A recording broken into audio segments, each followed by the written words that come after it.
प्यारे बच्चों, जैसा कि कल हमने देखा था डेविसन एंड जर्मन एक्सपेरिमेंट में, जो कि एक तरह से एक्सपेरिमेंटल वेरिफिकेशन था। इलेक्ट्रॉन्स में वेव प्रॉपर्टी भी होती है, जैसा कि डी ब्रैगली हाइपोथेसिस ने अपने हाइपोथेसिस में बताया था कि कोई भी मूविंग पार्टिकल है वो जिसमें वेव की प्रॉपर्टी भी होती है। बाकायदा उसका उन्होंने फार्मूला भी बताया था, लैम्डा इक्वल टू h/p, यहाँ पर h प्लेइंग कांस्टेंट है और p मोमेंटम था। इस फार्मूले को मैनिपुलेट करके और भी कई तरह से लिखा गया था, जैसे मोमेंटम की जगह पे mv लिख दिया गया था, और भी था, काइनेटिक एनर्जी के फॉर्म में भी था, वोल्टेज के फॉर्म में भी था, तमाम तरह के उसमें था ये। और कुछ स्पेशल मॉलिक्यूल्स, स्पेशल जो है पार्टिकल्स के लिए, जैसे इलेक्ट्रॉन, प्रोटॉन, न्यूट्रॉन, ड्यूट्रॉन, कुछ गैस मॉलिक्यूल्स के लिए, इसके लिए कुछ शॉर्टकट फार्मूला भी बताया गया था। तो ठीक है, आज का जो ये न्यूमेरिकल है, आज का जो ये क्वेश्चन है बेटा, ये डेविसन एंड जर्मन एक्सपेरिमेंट पर ही बेस्ड है। ये क्वेश्चन आपके जो है इंजीनियरिंग इंट्रेंस में आ चुका है।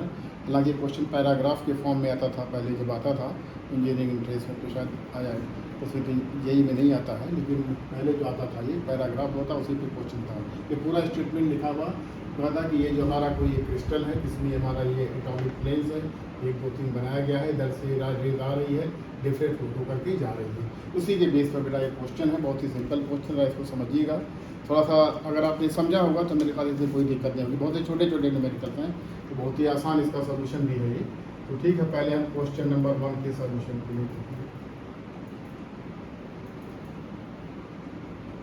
Solution for the question number 1। देखिए बेटा, क्वेश्चन ये है कि इलेक्ट्रॉन बीम इधर से आ रही है इस क्रिस्टल से, मान लीजिए निकल क्रिस्टल, जैसा कि कल निकल क्रिस्टल बताया गया था, निकल क्रिस्टल है, और ये जो दोनों लेयर हैं, इसके बीच की जो है ये सेपरेशन है, एक तरह से डिस्टेंस है, यानी distance between the 2 planes of the atoms in the crystal है ये। और ये एंगल देखिए बेटा, ये दिया हुआ एंगल, ये एक तरह से ये नॉर्मल है, ये नॉर्मल हमारा है, इधर से जो रेज आ रही है आई एंगल पे नॉर्मल से आ रही है।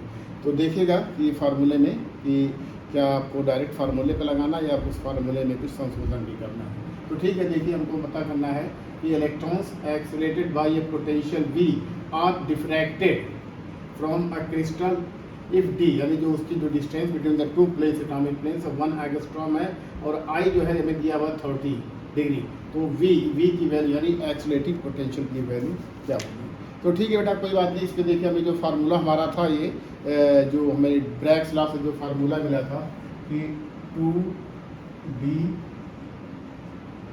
sin theta is equal to n into lambda. यहाँ पर lambda is the wavelength of the electron जो स्कैटर हो रहा है, और थीटा इज द एंगल। ध्यान दिएगा, एंगल पे ज़रा फोकस कीजिएगा। जो एंगल ये दिया है, जो थीटा जो एंगल है, ये एंगल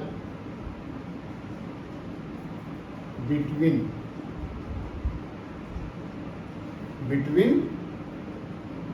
इंसिडेंट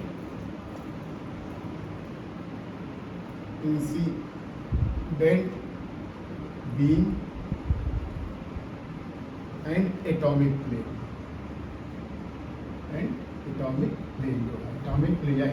या इंटर एटॉमिक डिस्टेंस भी कह सकते हैं, डी है ये है। और डी जो है क्या है, डिस्टेंस बिटवीन, यानी जो थीटा बेटा है, जो थीटा ये हमारा था, थीटा हमारा था, ये वाला वैल्यू हमारी क्या थी, थीटा थी। इसी बेस पे फार्मूला हमारा लिखा गया है 2d sin theta is equal to n lambda. जहाँ पर जब कंस्ट्रक्टिव इंटरफेरेंस होता है, जब इलेक्ट्रॉन डिफ्रैक्ट करते हैं, तो उसमें जब कंस्ट्रक्टिव इंटरफेरेंस होता है, तो उसके लिए ब्रैग्स ने ये फार्मूला दिया था। इसी फार्मूले का यूज हमें करना है। तो अब हमें पहले ये देखना है कि हमें इसकी वेवलेंथ निकालनी है। पहले जब हम वेवलेंथ निकाल लेंगे, तो वेवलेंथ निकालने का जो आया था, हमने देखा था कि wavelength is equal to h/p, या फिर ये क्या था, ये इलेक्ट्रॉन के लिए क्या आया था, हमने देखा था इलेक्ट्रॉन के लिए आया था एक सीधा सा फार्मूला था 150/v, जहाँ पे v एक्सेलरेटिंग वोल्टेज है, और या इसी को हमने शॉर्ट फॉर्म में और लिखा 2.27 इंटू √v। ये सारी वैल्यू बेटा आएंगी, ये सारी वैल्यू आएंगी एंगस्ट्रॉम में आएगी। चलिए ठीक है, तो अभी हम पहले इसका वेवलेंथ पहले लैम्डा निकालते हैं by using the Bragg's law. तो 2d हमें d दिया हुआ है, d इज इक्वल टू कितना होगा, d is equal to 1 angstrom है, 1 एंगस्ट्रॉम है। और I जो दिया हुआ है कितना है, ये 30 डिग्री दिया हुआ है।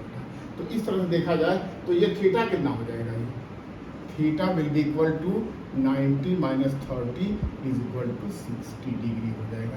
यानी अब हमको जो थीटा लेना है 60 डिग्री लेना, ना कि 30 डिग्री लेना है, क्योंकि हमें जो ब्रैग्स लॉ में जो एंगल है this is the angle between the incident ray, between the incident beam and the atomic plane, atomic plane के बीच, यानी ये जो एंगल है, ये एटॉमिक प्लेन जो है और ये इंसिडेंट इसके बीच का एंगल, ये भी थीटा एंगल ही होगा, ये भी थीटा ही होगा, ये भी थीटा ही होगा।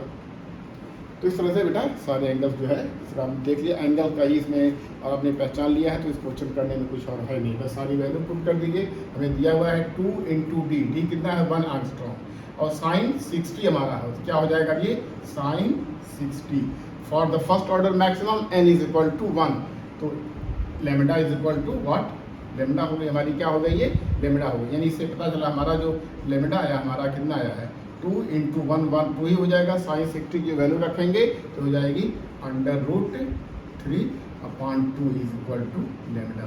It means lambda is equal to √3 angstrom, 3 angstrom है ये हमारी किसकी होगी, लेमडा की वैल्यू हो जाएगी। लेकिन हमको बेटा लेमडा नहीं पता करना है, क्या पता करना है, हम एक्सेलरेटिंग वोल्टेज।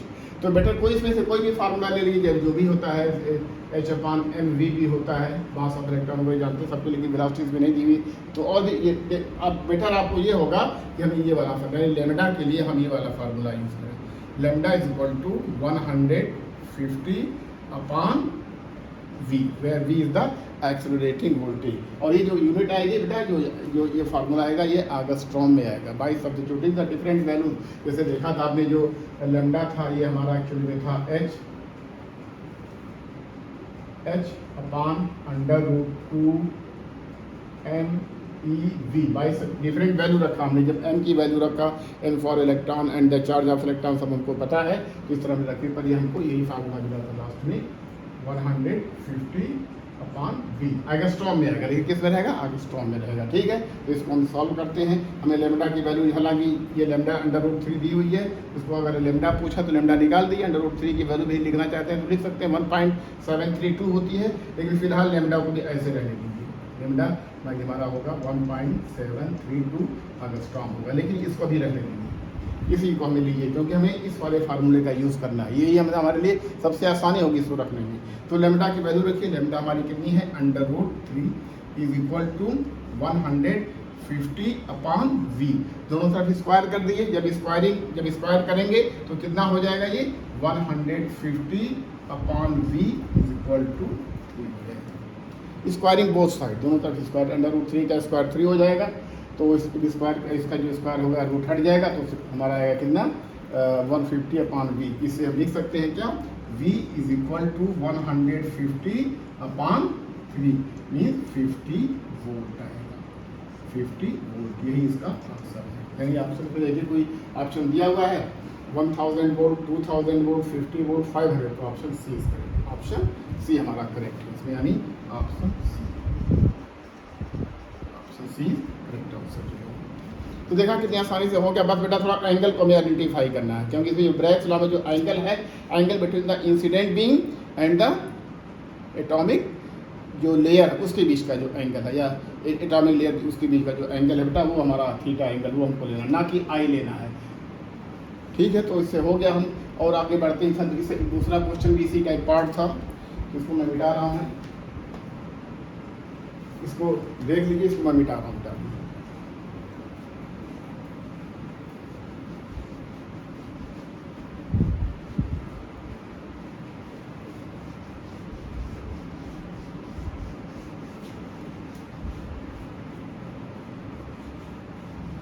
बहुत सिंपल था बेटा, इंजीनियरिंग आ चुका था, समझ लग रहा था, ये हो सकता है कभी बोर्ड में आ जाए या फिर कभी नीट में या कभी उसमें इस तरह के क्वेश्चन और आ जाए, तो अब कर लीजिएगा इसको आसानी से करने का, समझने में। और बस एंगल पे ज़रा सा पहचानने की कोशिश किया कि हमें एंगल क्या दिया हुआ है, क्या एंगल जो हमें थीटा जो दिया हुआ है, थीटा जो एंगल हमारा है इंसिडेंट बीम और जो एटॉमिक प्लेन है उसके बीच का एंगल है कि नहीं। तो ठीक है, हम क्वेश्चन पर दूसरे को सॉल्व करते हैं। यही बेटा हमारा ब्रैग्स लॉ है, जो कि ब्रैग्स लॉ। अच्छा, अब दूसरा क्वेश्चन देखते हैं। दूसरा क्वेश्चन दिया हुआ है, if a strong diffraction peak is observed when electrons are incident at an angle I from the normal to the crystal with distance d between them. De Broglie wavelength lambda dB of the electrons can be calculated by the relationship n is equal to by relationship यहाँ पे n क्या है, as एक integer है, ये दिया हुआ है d cos i equal to n lambda, d sin i equal to n lambda, 2d sin i is equal to n lambda, dB means de Broglie wavelength, dB means de Broglie wavelength, 2d is equal to cos i into n into dB, de Broglie wavelength हमें पता करनी है बेटा।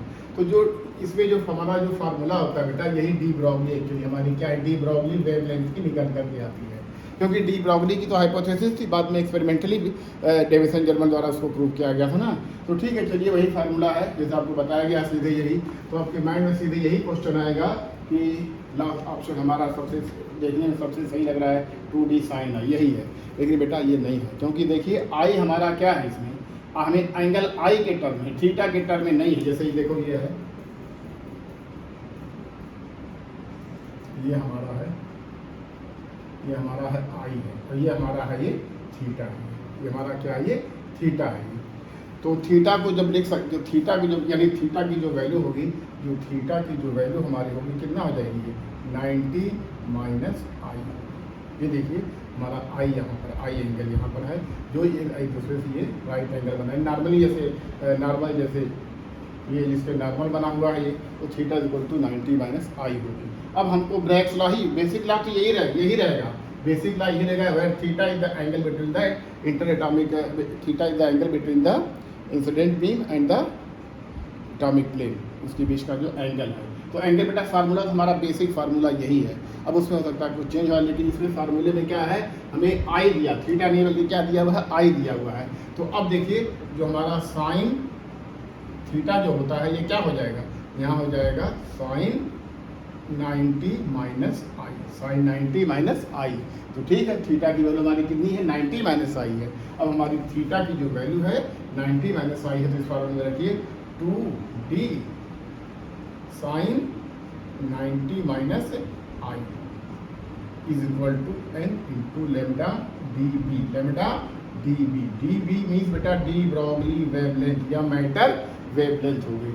तो देखिए इससे में क्या पता चला, साइन 90 माइनस थीटा क्या होता है, जैसे आप पढ़े होंगे sine 90 minus theta equal to क्या होता है, कास थीटा हो जाएगा। तो अब ये जो फार्मूला आपका हो गया है 2d cos i is equal to n into dB, de Broglie wavelength, यही फार्मूला हमारा है बेटा, ये हमारा फार्मूला है। अच्छा ये फार्मूला नहीं, ये साइन, ये जो हमारा डी ब्रॉगली का जो बेसिक फार्मूला बेसिक हमारा यही है, सिर्फ एंगल चेंज होने से हमारा साइन क्या हो गया है, कास हो गया। अदरवाइज जो मेन जो हमारा जो ओरिजिनल फार्मूला है, यानी डी ब्रैग्स का जो नियम है, जो रूल है, वो यही है। इसी के बेस पर जो है डेविसन और जर्मन ने कैलकुलेशन किया था, वेवलेंथ निकाली थी। तो ये बेटा देखा हमने 2d cos i into n lambda dB हो, lambda dB is the D Broglie wavelength या मैटर वेवलेंथ, मैटर की वेवलेंथ होगी। इसमें कौन सा ऑप्शन सही होगा, डी। ये तो हो नहीं सकता है क्योंकि यहाँ पे गया तो 2d ही है, ये भी नहीं हो सकता है, ये भी नहीं हो सकता है, सॉरी हाँ ये भी नहीं हो सकता, ये भी नहीं हो सकता, हाँ ये भी नहीं हो सकता क्योंकि साइन आई है, यहाँ पे क्या होगा, cos i होगा, cos i की जगह पे cos i हो जाएगा। अच्छा जो 2d बेटा आ रहा है, ये एक्चुअली में फेज डिफरेंस है, जो 2d जो आ रहा है, जो 2d साइन थीटा जो आ रहा है, एक्चुअली में यही फेज डिफरेंस है, फेज डिफरेंस, फेज जो दोनों वेव निकल, जैसे दोनों वेव जा रही है ना, दोनों वेव निकल करके जा रही हैं, दोनों वेव निकल के जा रही है, कहीं ना कहीं जा करके इंटरफेयर करेंगे। और जानते हैं जब कंस्ट्रक्टिव इंटरफेरेंस होता है, जैसे यहाँ मैक्सिमम पीक मिल रही है, क्या मिल रही है, कल मिल रहा है कि स्ट्रॉन्ग डिफरेंशियल पीक, यानी इस तरह की जो हमें जो पीक मिल रही है, यानी जो एंगल उसमें मिल रही है फाई में और ये आई में, इस तरह से इस तरह से इस तरह से, ये हमारा बेटा हमने देखा था, आपने फाई इक्वल टू 50 आया था जब, उसमें जो फाई जबकि स्कैटरिंग एंगल था, ये जिसमें थीटा से मतलब है ये। तो ठीक है, हमारा यही फेज डिफरेंस है, और फेज डिफरेंस तब मैक्सिमम होता है जब हमारा इंटेंसिटी मैक्सिमम होती है, तो उसके लिए फेज जो सॉरी ये phase not phase, path difference, sorry I am sorry, very sorry, path difference, इसमें तो कांस्टेंट फेज डिफरेंस रहेगा, कांस्टेंट फेज रहेगा, ये हमारा पाथ, ये एक्चुअली पाथ डिफरेंस ही है। जब पाथ डिफरेंस बराबर होता है किसके लिए, एन लेमडा के लिए, N lambda N lambda D B lambda D B ये। तो पाथ लेंथ मीन जो हमें एक्स्ट्रा पाथ, जैसे दोनों वेव में जैसे देखा आपने कि ये जैसे दोनों वेव है, ये दोनों ये यहाँ तक तो दोनों सेम है, इसी तरह से ये वेव इसका पाथ यहाँ तक तो सेम है, लेकिन ये दोनों जो पाथ एक्स्ट्रा पाथ हो रहा है ये हमारा पाथ डिफरेंस है। और चूँकि ये डी है, जब निकालेंगे ट्रिग्नोमेट्री का यूज़ करके तो जो हमारा ये जो आएगी ये लेंथ आएगी, ये आ जाएगी D sine theta D sine theta, और ये हमारी डी हो जाएगी डी साइन, दोनों जब सम करेंगे तो 2d साइन थीटा हो जाएगी। ठीक है, 2d साइन थीटा हो जाएगी। चलिए ठीक है, अब इसको हमने इसको मैं बता चुका हूँ, लेकिन क्योंकि यहाँ पर थोड़ा रिमाइंड करने के लिए मैंने यहाँ पर इसका थोड़ा सा जिक्र छेड़ दिया है। चलिए ठीक है, अभी ये हो गया आपका। ये हमारा जो पाथ डिफरेंस है is equal to N lambda, जहाँ पर एन क्या है, ऑर्डर ऑफ द मैक्सिमा, जिसकी वैल्यू 1 2 3 4 5 कुछ भी हो सकती है, first order second order third order कुछ भी हो सकती है। चलिए ठीक है, ये भी क्वेश्चन हो गया अपना। तो इसका जो ऑप्शन आएगा बेटा 2d क्रॉस आई, यानी ऑप्शन डी आएगा हमारा, ऑप्शन डी हमारा क्या है, ये करेक्ट है। तो यहाँ पर इस कास आई आने की वजह से इसका मतलब नहीं कि ये ब्रैकेट स्लैश साइन की जगह कास हो गया, सिर्फ एंगल चेंज होने से साइन जो हमारा है कास हुआ है, बस इतना ही है। अच्छा, तीसरा क्वेश्चन देखते हैं, ये एनसीईआरटी की बुक का क्वेश्चन है। ये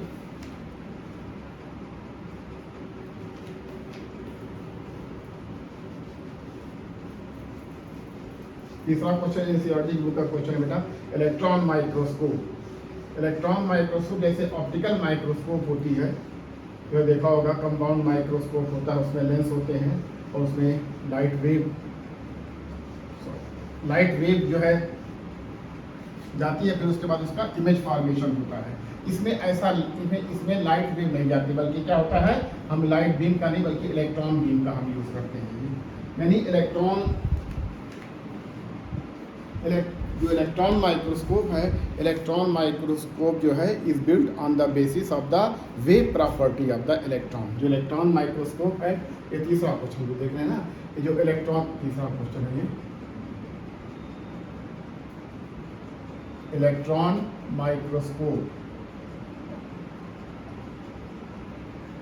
माइक्रोस्कोप ये जो बनी बेटा वेव प्रॉपर्टी ऑफ इलेक्ट्रॉन की बनी है, वेव प्रॉपर्टी ऑफ इलेक्ट्रॉन के, यानी एक तरह से इसका एक प्रैक्टिकल एक तरह से एग्जांपल है। ये प्रैक्टिकल एग्जांपल है, ये प्रैक्टिस में जो आया हुआ है, जो बड़े बड़े लैबोरेटरीज होती है, साइंटिफिक हर जगह इलेक्ट्रॉन माइक्रोस्कोप वगैरह होता है, उसमें कोई लाइट बीम का यूज़ नहीं होता, उसकी जगह पर हम क्या होता है, इलेक्ट्रॉन बीम का यूज़ करते हैं, फिर उसके बाद जो है उसकी इमेज बनती है। चलिए ठीक, क्वेश्चन को देखते हैं। इलेक्ट्रॉन माइक्रोस्कोप वैसे आपके कोर्स में तो नहीं है, लेकिन देख लीजिए, हो सकता आ जाए कभी। बेसिक चीज़ें तो वही सब हैं, बस यही है कि इलेक्ट्रॉन लाइट बीम की जगह पे हमें इलेक्ट्रॉन बीम का यूज़ होता है। An electron microscope uses electrons accelerated by a voltage of 550 kV, यानी जो एक्सेलरेटिंग जो वोल्टेज है, accelerating voltage is equal to V, इसको मान लीजिए 50 kV, यानी 50 × 10,000 वोल्ट, ये दिया हुआ है। Determine the value of D Broglie wavelength, यानी हमें क्या पता करना है, डी ब्रॉगली वेवलेंथ पता करनी है, डी इज इक्वल टू कितना है। Determine the value of D Broglie wavelength, हमने शॉर्ट में लिख दिया है D lambda D means de Broglie wavelength. इतना पढ़ें कि अभी तो मेरा ये शॉर्ट फॉर्म वगैरह सारे समझ जाते होंगे आपको। Associated with the electrons if other factors such as numerical aperture etc are taken to be roughly same, how does the resolving power of an electron microscope compare with that of an optical microscope which uses yellow light? भाई optical microscope है, उसमें जाहिर बात हम light wave use करेंगे, तो light wave जो हम यूज़ कर रहे हैं वो येलो कर रहे हैं, और येलो के लिए जानते हैं जो वेवलेंथ होती है। चलिए ठीक, पहले अब इलेक्ट्रॉन माइक्रोस्कोप के लिए हम निकालते हैं, ये और इलेक्ट्रॉन माइक्रोस्कोप भी निकालते हैं। हमें क्या पता करनी है, डी ब्रॉगली वेवलेंथ पता करनी है। तो डी ब्रॉगली वेवलेंथ पता करने के लिए हम ये फार्मूला कौन सा लगाते हैं, D B is equal to क्या होता है, ये वोल्टेज दी हुई, हमें क्या दी हुई है, वोल्टेज एक्सेलरेटिंग वोल्टेज दी हुई है, तो उसमें कौन सा फार्मूला यूज़ करेंगे, हम इसमें यूज़ करेंगे 150/50 50 kV, 50 into 10 to the power, ये हमारा हो जाएगा डी ब्रॉगली वेव। ये हमारा आएगा बेटा आंगस्ट्रॉम में आएगा, किसमें आएगा, आंगस्ट्रॉम। ये फार्मूला इसी के लिए बना, या इसी को हम लिखे हैं 112.27 अपॉन अंडर रूट वी, ये भी आंगस्ट्रॉम है, ये इसी को लिख दिया गया है। बस ये कि थोड़ा अच्छी तरह से लिख दिया गया है, जिससे कभी कभी इससे बहुत आसानी होती है। जैसा देखा था आपने इसके पहले वाले न्यूमेरिकल में इसी फार्मूले को यूज़ करके आसानी से उसकी हमें वोल्टेज निकाल दिया, तो उससे हमें यही निकालना, डी भी निकालना। तो चलिए ठीक है, इसको हम देखते करके क्या हो जाएगा ये।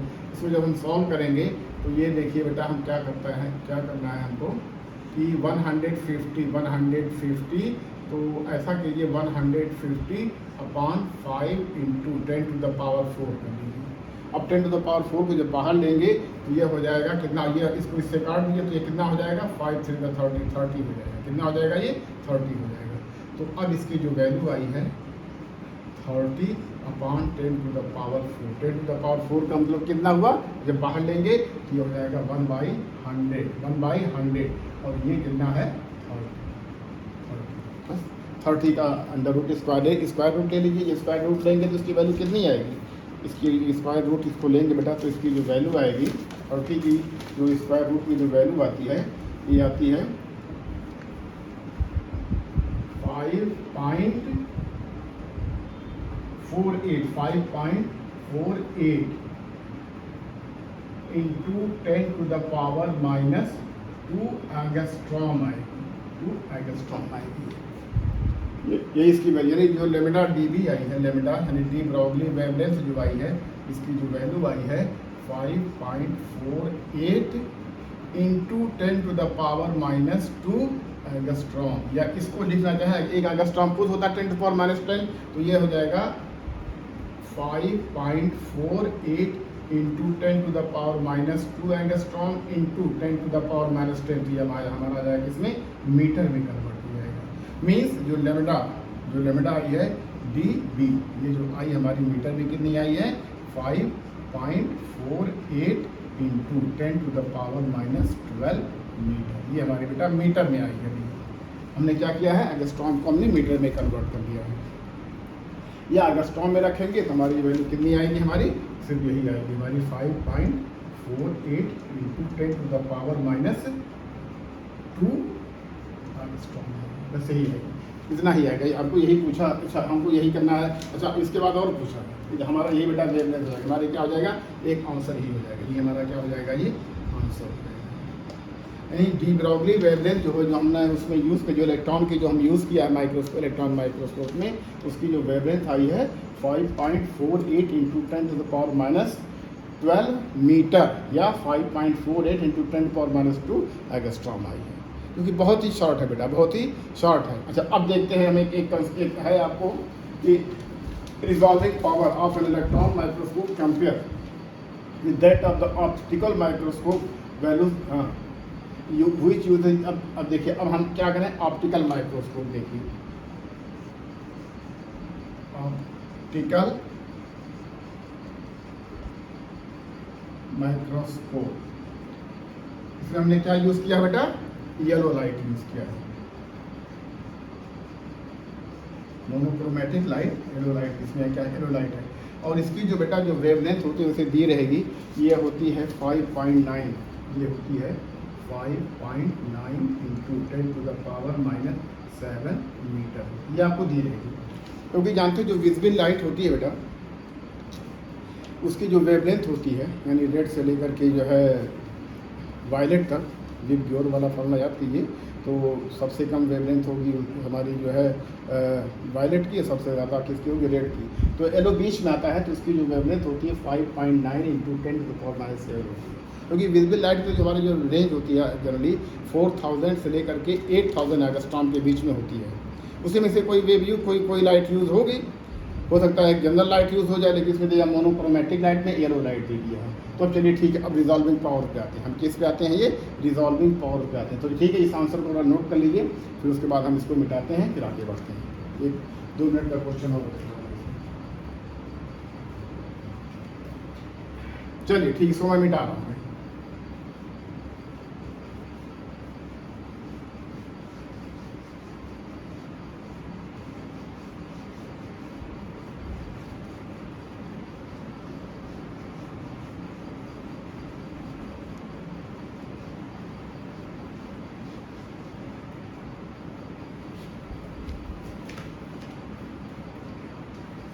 चलिए इसको मैं मिटा रहा हूँ बेटा। देखिए अब दूसरा क्या पूछा है, how does the resolving power.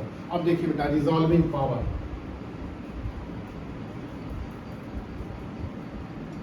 Resolving power, resolving power बेटा शॉर्ट में हम कहते हैं आरपी, रिजॉल्विंग पावर। ये जो होता है रिजॉल्विंग पावर जानते हैं किसी भी माइक्रोस्कोप के लिए, चाहे वो ऑप्टिकल माइक्रोस्कोप हो, चाहे वो आपकी इलेक्ट्रॉन माइक्रोस्कोप हो, उसके लिए जो ये होता है, it is inversely proportional to wavelength, यानी 1/λ, 1/λ होती है। तो अगर हमें ऑप्टिकल माइक्रोस्कोप है तो देखिए फॉर ऑप्टिकल माइक्रोस्कोप पहले हम इलेक्ट्रॉन के बारे में देख लेते हैं। तो इलेक्ट्रॉन के बारे में हम क्या करें, डी ब्रॉगली वेव यूज़ करेंगे, जिसकी वैल्यू हमने कैलकुलेट किया था, कितनी आई थी 5 ये आई थी हमारी वैल्यू डी ब्रॉगली वेवलेंथ की, जो हमारी डी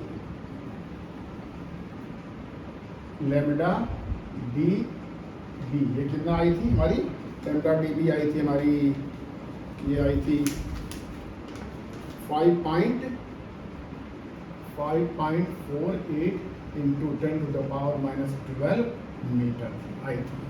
तो अब हमें इसका जो रिजॉल्विंग पावर होगा, तो रिजॉल्विंग पावर जो होगा, अच्छा अब इसको हम एक तरह से बेटा एक फार्मूला बना ले रहे हैं। रिजॉल्विंग पावर के लिए हम आर यूज़ कर रहे हैं, और इलेक्ट्रॉन माइक्रोस्कोप के लिए जो हमने फार्मूला यूज़ किया है, तो मान लिया कि इलेक्ट्रॉन माइक्रोस्कोप के लिए जो रिजॉल्विंग पावर है वो हमारा मान लेते हैं, हमारा ये है ई, कितना है इलेक्ट्रॉन माइक्रोस्कोप, और it will be proportional to 1/λ dB, de Broglie wave, क्योंकि हमने इलेक्ट्रॉन की मैटर भी, इलेक्ट्रॉन जो कि पार्टिकल था वेव की तरह बिहेव कर रहा है, तो ये जो हो जाएगा ये तो चलिए ठीक है।